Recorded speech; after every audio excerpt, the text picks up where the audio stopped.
Is that all Is you this got? all you got? Down. The bar was the kind of place that had its own rules, and everyone inside it knew them without being told. Is this all you got? Susan had been coming here long enough that her seat was her seat, not officially, not with anyone's permission, simply by the quiet agreements of a place that respected people who showed up consistently and caused no unnecessary trouble. She was on her second drink when the three men walked in. She clocked them the moment the door opened, the way they moved through a room like it already belonged to them, the way the one in front didn't bother looking at faces, only at the space he intended to occupy. Her space. She didn't move. She didn't adjust her posture or put down her glass or do any of the things a person does when they are preparing to accommodate someone. She simply stayed exactly where she was and waited for them to reach the conclusion that would reach her. When the challenge came, she accepted it the way she accepted most things, without drama, without visible preparation, with the specific ease of someone who has already done the calculation and found it straightforward. She rolled up her sleeve. She gripped his hand. She looked at him once, directly, and then she waited for the right second. In the far corner of the bar, past the crowd that had pulled in around the table, a man in a plain black jacket stood completely still. He'd been watching since the moment the three men walked in. He was still watching when it was over. He was the only person in the room who wasn't surprised. You've just stepped into the heart of Soul. We believe every fortune has a story and every story has a hidden side. Subscribe to keep your seat at the table. You won't want to miss what we're revealing next week. He came to the slums the way other men went to the sea. Not for anything specific, not to find something or fix something or conduct any business that required his name, his position, or the particular quality of attention that followed him everywhere his name was known. He came because the weight of being Choi Kang-dae was a specific and considerable weight, and the streets down here, loud and different, entirely unimpressed by anyone's organizational standing, were the only place he had found where he could set it down for a few hours and remember what it felt like to simply exist. He had been doing this for 3 years. He always came alone. He always wore the plain jacket and the plain shoes and the expression of a man with nowhere important to be, and the neighborhood received him the way it received everyone who arrived without demanding recognition, without ceremony. He had been walking for an hour when he heard the crowd. The noise had a specific texture, not the ambient noise of a busy street, but the pulled-in, compressed energy of people who have reorganized around something happening in the center.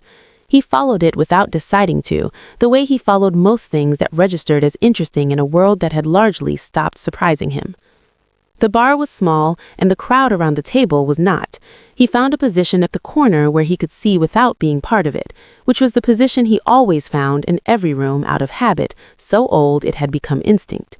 He saw the woman. He saw the man across from her, muscular, coiled, visibly certain, and the locked hands between them, and the crowd arranged in the specific configuration of people watching something they believe they already know the outcome of.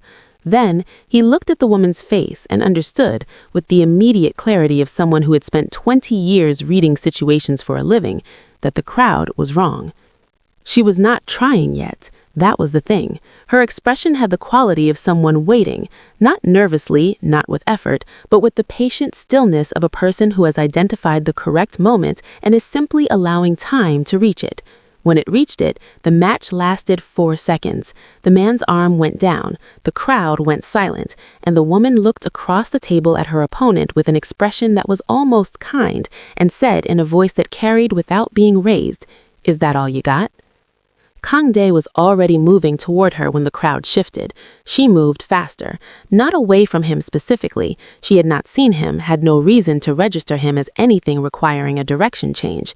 She simply left, with the unhurried purpose of someone whose business here was concluded and who had other places to be, and by the time he reached the space she had occupied, she was already at the door. He stood in the bar's noise and watched the door settle shut behind her. In 20 years, he could not recall a single occasion on which he had been behind someone else's pace. He stood with that unfamiliar feeling for a moment, examining it with the same attention he gave everything that surprised him. Then, he made a decision.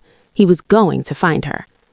Finding her took 4 days, which was 3.5 days longer than finding anyone had ever taken him. He had resources that located people efficiently and without much effort on his part, the kind of quiet networks that accumulated naturally over 20 years of being the person that other people needed things from. He used them carefully, without explaining why, and by the end of the first day he had a name, a neighborhood, and a general pattern of movement that should have been sufficient. It was not sufficient. The problem was not the information. The information was accurate. The problem was that Susan Cole moved through her days at a pace and with a specific purposefulness that left very small windows for the kind of casual approach he had in mind, and the windows that did exist closed faster than he anticipated. He arrived at a market on Tuesday morning where she was known to stop, and she had already been and gone. He identified a route she used on foot between 2 points in her neighborhood and walked it at what he calculated was the correct time, and she apparently had taken a different route that day for reasons entirely unrelated to him. He was not accustomed to timing problems. He did not experience timing problems. He was the person other people organized their timing around. On Thursday, he saw her from across the street. He crossed. She turned a corner. By the time he reached the corner, she was already half a block ahead, moving with the specific velocity of a woman who had somewhere to be and was going to be there on schedule, regardless of the city's best effort. He did not call after her. That was not the right approach, and he knew it. He watched her go. On Friday, he was closer. Close enough that she registered him. He saw the moment it happened. A slight adjustment in her peripheral attention, the quick read of a woman who has spent enough time in complicated neighborhoods to clock a recurring face without breaking stride. She looked at him for exactly as long as it took to categorize him. Persistent stranger, no apparent threat, not worth stopping for. And then she looked forward again and continued at the same pace. Not afraid, simply uninterested. He stood on the pavement and experienced something he did not immediately have a word for. He ran a syndicate that operated across 4 cities. He had sat across tables from men who controlled considerably more than that and had not blinked. He had been, for as long as he could accurately remember, the most consequential person in any room he entered. This woman had looked at him, taken his measure, filed him under irrelevant, and kept walking. He went home that evening and sat with the situation. He was approaching it incorrectly. The direct method was not working because she had no frame for what he actually was, which meant his usual leverage did not exist. He needed a different configuration entirely. He needed her to come to him. He did not yet know how he was going to arrange that. She walked in on a Monday morning and told the receptionist she was there about the driver position. She had heard about the opening through the network of practical information that moved through her neighborhood the way weather moved, without announcement, available to anyone paying attention. The organization was looking for a personal driver. The pay was significant. The requirements were experience, discretion, and the ability to navigate the city under conditions that the posting did not specify, but that anyone with enough street intelligence to read between the lines could interpret accurately. Susan had read between the lines and decided she was qualified. She filled out the forms at the front desk with the unhurried attention of someone who understood that paperwork was a formality and treated it as such, completely, without cutting corners, but without performing efforts she didn't need to perform. The receptionist watched her with the cautious assessment of a person whose job included preliminary screening, and Susan met this with the same calm she met everything, directly, without either warmth designed to disarm or coolness designed to impress. She left the forms and went home. The forms reached Choi's desk at 11:40 in the morning. He was in the middle of 3 other things when his assistant brought them in, and he set them aside with the intention of reviewing them later. Then his assistant mentioned the applicant's name. He picked up the forms. He read them completely and then sat with them for a moment in the specific stillness of a man who has just been handed information that requires a decision involving more than one kind of consideration. The qualifications were real. The driving experience was substantial, the record was clean, and there was a quality to the way the forms had been filled out, precise and unadorned, that told him something about the person before he had seen her. He already knew who she was. He set the forms down. He made the call. Susan's first day was a Tuesday. She arrived 5 minutes early, which was not punctuality as performance, but punctuality as standard. She found the car, assessed it with the brief thoroughness of someone who preferred to know what she was working with before she was working with it, and had adjusted the mirrors and familiarized herself with the route before Choi came down. He got in. She pulled out without waiting for instruction because she had been given the route, and waiting for confirmation of information she already had was not something she did. They were 4 minutes into the drive when she said, without preamble, "The route they gave me adds 12 minutes for no reason. I'm taking Seong-su instead." Choi looked at the back of her head. "Fine," he said. "Also, the afternoon return has a timing problem on Tuesdays. I'll show you." He said nothing. He was listening with the complete, slightly recalibrating attention of a man who had been in a great many cars with a great many drivers and had not once been offered an opinion he hadn't requested. He found he did not want her to stop talking. The car became the place where things were actually said. This was not something Kang Dae had anticipated or designed. It happened the way most true things happened, gradually, through the accumulation of days, until one morning he realized that the 40 minutes between the residence and the first meeting of the day had become the part of his schedule he thought about most clearly in. Not because of the route, because of the conversation. Susan did not fill silence for its own sake. That was the first thing he noticed. She had the specific comfort with quiet of someone who never needed noise to feel settled, which meant that when she spoke, it was because she had something to say rather than because the absence of words made her uncomfortable. In a world where Kang Dae was surrounded by people who spoke constantly and said very little, this was unusual enough to be striking. What she said was usually correct. It started with small observations, the timing adjustments, the route efficiencies, the occasional comment on something she had noticed at a location they were leaving. Then it expanded. She began, without being asked, to offer readings of the situations they were driving away from. Not analysis, exactly. She didn't have the organizational context for full analysis, but the street-level read of someone who had spent her entire life in environments where misreading a room had immediate consequences. She looked at him from the front seat that Kang Dae had missed from inside the meeting. He named them plainly and moved on, without waiting for his reaction or adjusting his assessment based on his expression. He started bringing her in. Not initially. He tested it, which she didn't know and he didn't announce. He mentioned something she had observed to one of his lieutenants as though it were his own thinking. The lieutenant's response confirmed her read was correct. He did it twice more with the same result. By the 4th week, he stopped testing and started simply listening. And by the 6th week, he made the decision to have her present at certain meetings rather than waiting in the car. The syndicate members did not know what to do with this. She sat to his left at a table of men who had spent years cultivating specific expressions of authority and said nothing unless she was asked. And when she was asked, she gave the same answer she gave in the car, direct, undecorated, precisely as long as it needed to be. The men watched her the way people watch something they cannot immediately categorize. Some of them watched Kang Dae more carefully afterward, recalibrating what it meant that he had brought her, what it signaled about her position, what it indicated about his. What it indicated was straightforward, though none of them had the full picture yet. He had spent 6 weeks in a car with the sharpest person in every room they had entered together. He had simply stopped pretending she belonged in the front seat.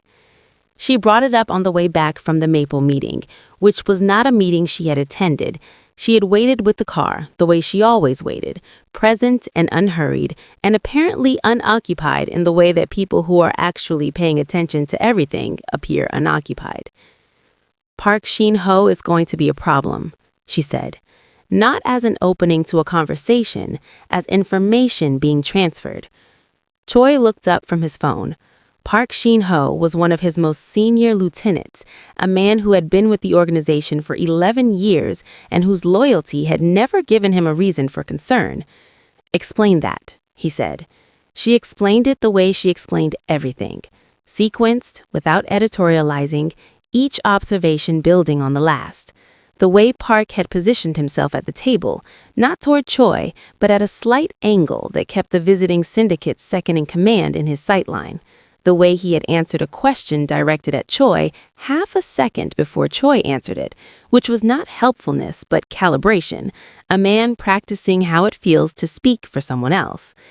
The way he had, on 2 separate occasions in the past 3 weeks, been on his phone immediately before information reached Choi that should not have reached anyone outside the organization. She had not been in those meetings. She had been in the car, and in waiting rooms, and in corridors, and she had been watching the way she always watched, without appearing to, without agenda, with the specific open attention of someone who had learned early that the most important information in any room was usually the information nobody was trying to communicate. Choi listened without interrupting. When she finished, he said, "You're certain?" "I'm telling you what I observed," she said. "You verify it." He verified it. It took 6 days and the careful repositioning of 2 information channels that only he and his most trusted people knew existed. On the 7th day, the verification was complete, and it confirmed in every particular exactly what Susan had laid out in the car on the way back from Mapo. He dealt with Park Shin-ho quietly and without incident. In the car afterward, he didn't say anything for several minutes. Susan drove and did not fill the silence, which was one of the things about her he had stopped being surprised by and had started simply valuing. "How did you know?" he said finally. "Same way I knew about the arm," she said. "People tell you what they're about to do before they do it. Most people just aren't watching the right things." He looked at her in the rearview mirror. She was watching the road. 3 weeks later, she did it again. Different person, same quality of reasoning, same sequenced and complete delivery in the car on the way home. She was right again. He sat with that for a long time on the drive back, looking at the city moving past the window, understanding with increasing clarity that what he had found in the slums was not what he had thought he was looking for. It was considerably more valuable than that. He wasn't in the vehicle that morning because Susan had told him not to be. Not in those words. She hadn't known what was coming. Nobody had. But 3 days earlier, she had flagged something in the pattern of a rival organization's movement that she couldn't name precisely and didn't like. "Something's off," she had said in the car, with the specific frown of a woman whose instincts had earned the right to be taken seriously. "Your Tuesday route. I want to vary it this week." He had agreed, and on Tuesday morning, a last-minute schedule change had put him in a different vehicle entirely, running a different errand, while Susan took the regular car through the regular route for a routine pickup that required the vehicle, but not the principal. The attack was fast and organized, and aimed at a man who wasn't there. Susan was. The call came at 10:47. Kang Dae was in a meeting when his phone registered the number, his organization's security lead, which was not a call he received during meetings unless the meeting needed to stop. He stepped out. He listened to 11 seconds of information. Then he was moving. He did not brief the room. He did not wrap up the agenda item or offer an explanation to the people still sitting at the table. He was simply no longer in the building, which communicated everything his silence didn't. He did not brief the room. He did not wrap up the agenda item or offer an explanation to the people still sitting at the table. He was simply no longer in the building, which communicated everything his silence didn't. The hospital corridor had a particular quality of fluorescent stillness that he registered without processing. He was processing other information. The security lead met him at the entrance and gave him the full picture in 60 seconds. The ambush, the vehicle, the shooter count, the response. Organized, professional, not random. He absorbed it all and filed it in the part of his mind that would address it thoroughly and without mercy at the correct time. Then he asked, which room? The doctor intercepted him before he reached the door. The wound was serious but not unsurvivable. She was stable. She was in surgery. There was nothing to be done tonight except wait, and there was a waiting area down the corridor that was considerably more comfortable than the hallway. He thanked the doctor and remained in the hallway. He was aware that the 2 members of his security team standing nearby were reading his expression with the careful attention of people recalibrating their understanding of the situation. He was aware that what his expression communicated was not the measured concern of an employer managing an incident.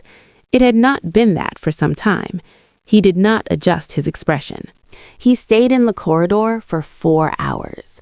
When the surgery concluded and the doctor returned with the update, stable, recovery expected, resting, he moved to the chair outside her room and sat in it with the stillness of someone who has made a decision that doesn't require further deliberation.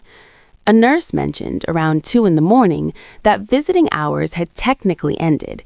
He nodded politely and did not move. She woke at 6:14. He was in the chair.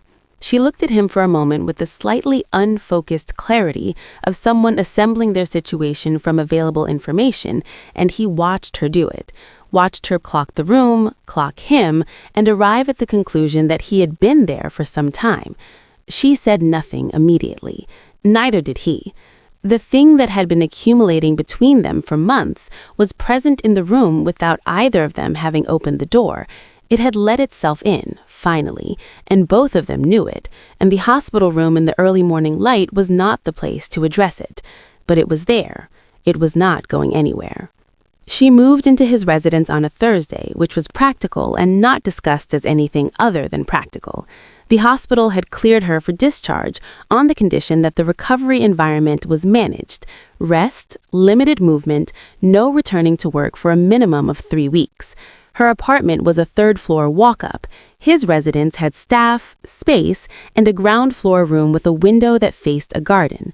The logic was unambiguous. Neither of them made it into anything it didn't need to be, which was its own kind of acknowledgement that it was already something. The first 3 days, she slept more than she had slept in years. This surprised her. She had not understood until the sleeping began how much energy she had been spending on the constant forward motion of her life. The driving, the reading of rooms, the 3 steps ahead vigilance that had been her operating mode for so long, it had stopped feeling like effort and started feeling like oxygen. Without it, she was simply tired. She slept and ate what the staff brought and looked at the garden through the window and did not, for the first time in recent memory, plan anything. Kang Day came in the evenings. Not briefly, he would arrive after whatever the day had required of him, set down the weight of it at the door in a way she had learned to recognize, and sit in the chair beside the window with the unhurried presence of a man who had nowhere else he intended to be. They talked the way people talk when the usual scaffolding has been removed, and what's left is just 2 people in a room. She told him about her mother on the 4th evening, not the edited version she kept for people who asked casual questions, but the real one, the specific texture of growing up in a household that ran on very little margin, the way that environment had sharpened her, what it had cost alongside what it had given her. She said it without performance, the way she said everything, and he listened with the complete attention she had cataloged in his first week as employer, but had not until now been the recipient of. He told her, the following evening, about the first time he had understood what his organization actually was, how old he had been, the specific moment the understanding had arrived, and what he had done with it and what it had required him to become to manage it. He had not told this to anyone.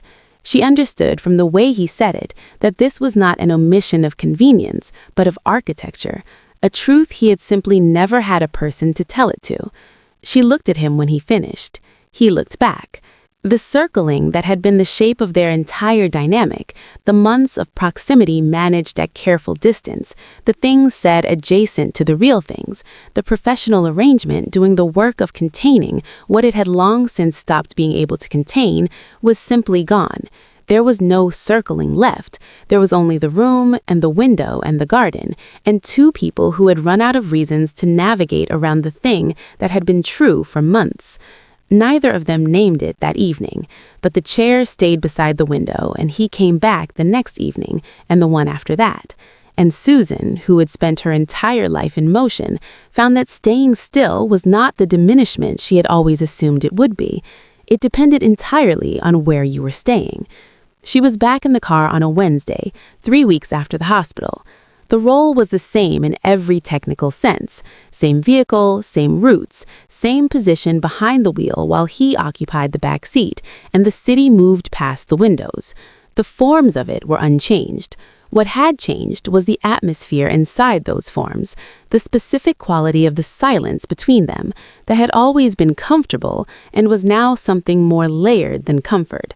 Neither of them had named it. Neither of them had adjusted their professional behavior in any way that could be pointed to directly. But the distance that had existed before the hospital, the managed, deliberate, mutually maintained distance of two people with a reason to keep things uncomplicated, was gone. It had not survived the corridor. Neither of them had invited it back. The meeting with the rival syndicate was in the afternoon, a negotiation over territory terms that had been circling without resolution for 2 months. Choi went in with his lead lieutenant and his position prepared. Susan waited with the car. He was 20 minutes in when his phone received a single message from her. "The one on your left has already agreed to the other side's terms. He's waiting for your back to turn." He looked at the message. He looked at the man on his left. He thought about the conversation he had with this man 3 days ago, and the specific question the man had asked, and the answer Choi had given, and what that answer would have communicated to someone already sitting on the other side of an arrangement. He restructured the next 20 minutes completely. The negotiation concluded in his favor by a margin that would not have been available to him 40 minutes earlier. On the way out, his lieutenant said something about a strong read of the room. Choi said nothing. He got in the car. Susan pulled out. She did not ask how it went. She didn't need to. They were 10 minutes into the drive when he said, "What do you want?" She glanced at the rearview mirror. "From the meeting?" "From your life. What are you building?" The question landed in the car with the weight of something that had been waiting to be asked for a long time. He watched her process it in the mirror, the brief stillness of a woman deciding whether to give the navigational answer or the true one. She gave him the true one. She talked for 7 minutes without stopping. What she had come from, what she had built in spite of it, what she understood about the way the world actually worked versus how it presented itself, what she wanted from the years ahead. No performance, no editing, no protective framing. Just the full, honest architecture of a person who had spent her entire life thinking clearly and had never before had anyone ask the question in a way that deserved the complete answer. When she finished, the car was quiet. Kang Dae looked out the window at the city moving past. He thought about the slums and the bar and the specific relief he had always gone there to find. He thought about what he had actually been looking for all those years without knowing it. He thought about the fact that it had been in the front seat the whole time. He did not say any of this, but he did not navigate around it either, and that, between them, was the same as saying everything. He did it in the car. Not because he had planned it that way, he had not planned it at all, in the sense of selecting a setting or preparing language or any of the architecture that the occasion conventionally required. He had simply arrived at the point where the thing that needed to be said had been waiting long enough that continuing to not say it was its own kind of decision, and he had not made that decision deliberately, which meant it was time. They were parked outside his building after a late meeting. The city was doing what it did at this hour, indifferent, continuous, unconcerned with the specific conversation about to happen in a stationary vehicle on one of its ordinary streets. Susan had turned off the engine, but had not moved to get out, which told him she had registered that something was different about the quality of his silence tonight. He said, "I want to tell you something, and I need you to hear all of it before you respond." She turned slightly in the seat. "All right." He told her, not with elaborate framing, not with the kind of constructed presentation he used in negotiations where the goal was to manage the other person's arrival at a conclusion. He told her plainly, in the order the things were true, because she was the specific kind of person who would receive plain truth better than any alternative, and he had understood this since the first day she had rerouted the drive without asking permission. He told her what he had seen in the bar and why he had stayed in the corner watching. He told her what the weeks of not finding her had felt like, which he had not said to anyone and which cost him to say now. He told her what the car had become for him, not a vehicle, not a professional arrangement, but the only place in his life where he heard the truth without having to extract it. He told her what the hospital corridor confirmed that he had already known for some time. Then he said, "I'm not asking you to fold yourself into my world. I'm asking if you want to build something that belongs to both of us. That's a different thing. I need you to know it's a different thing before you answer." He stopped. He waited. Susan was quiet for a moment with the particular quality of stillness she brought to things that deserved her full attention. He had learned over months of watching her think that this silence was not hesitation, it was assessment, complete, unsentimental, and trustworthy in its conclusions. She said, "You understand I don't change for situations." "I know. And I'll still tell you when you're wrong. I'm counting on it." She looked at him for another moment, then she said yes, not softly, not with the emotional register the word sometimes carried when it was also a surrender. She said it the way she said everything that was simply and accurately true, directly, without ceremony, with the full weight of a woman who had considered the question completely and arrived at the correct answer. They were married 6 weeks later. No elaborate production, a small room, the necessary people, the necessary words. Susan wore what she chose, which suited her, and Choi stood beside her with the expression of a man who had set down something heavy and discovered that his hands are now free. Afterward, someone in his organization asked him, carefully, with the diplomatic indirection of a person navigating unfamiliar territory, how it had happened, how he had met her. King Dae considered the question. He said, "She won an arm wrestling match and left before I could speak to her." The person waited for more. There was no more. What he did not say, because it belonged to him and to her, and to the specific private geography of a car moving through a city at night, was the rest of it. That he had spent years going to the slums to temporarily become no one, and that what he had actually been doing, without knowing it, was looking for the person who would make coming back bearable. He had found her in the place he had always gone to set himself down, which meant she had not been his escape from who he was. She had been the reason to return to it. And Susan Cole, who had always lived entirely on her own terms, had chosen new terms freely, with full information and full clarity, and found that they fit. She had assessed the situation accurately. The answer had been correct. The right person doesn't find you when you're performing the best version of yourself. They find you when you're simply, completely yourself, and they choose that without hesitation. Choi Kang-dae ran one of the most powerful organizations in the city.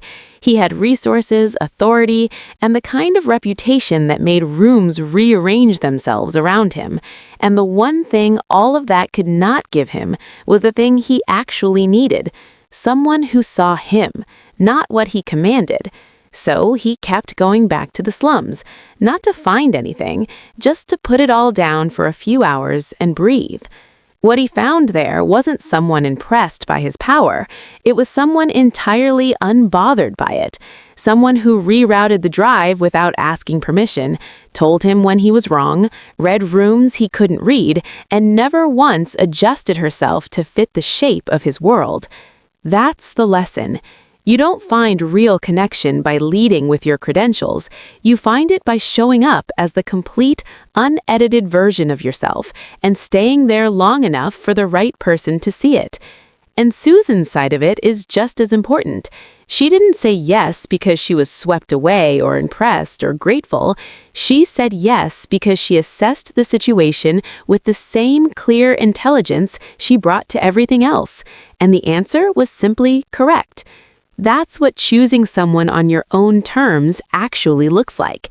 Not compromise, not surrender, a decision made with full information, full clarity, and complete ownership of the outcome. So here's what this story is really asking you. Are you leading with who you actually are? Or are you waiting until someone has already decided what you are before you show them the rest? Because the right person isn't looking for the performance. They're waiting for the moment you stop giving one. Thanks for watching. You will find the video at the upper right of the screen interesting. Check it out.